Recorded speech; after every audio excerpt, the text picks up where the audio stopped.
گر پای در دامن آری چو کوه، سرت ز آسمان بگذرد در شکوه.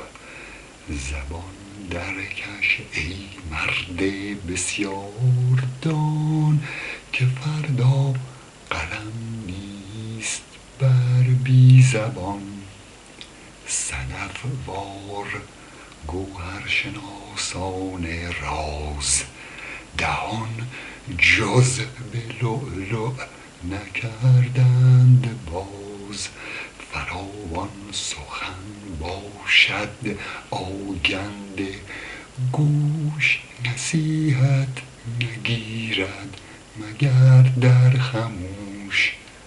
چو خواهی که گویی نفس بر نفس، نخواهی شنیدن مگر گفت کس.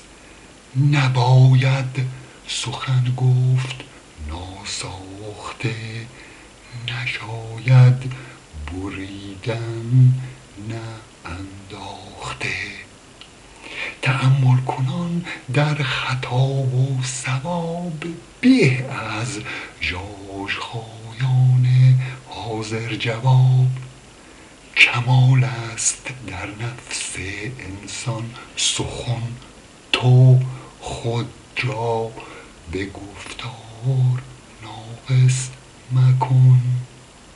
کم آواز هرگز نبینی خجل، جوی مشک بهتر ز یک توده گل.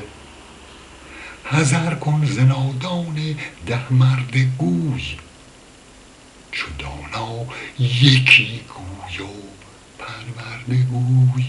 100 انداختی تیر و هر 100 خطاست، اگر هوشمندی 1 انداز و راست. چرا گوید آن چیز در خفیه مرد، که گر فاش گردد شود روی زرد.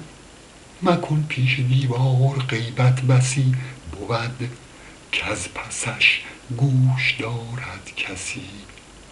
درون دلت شهر بند است راز، نگر تا نبیند در شهر باز.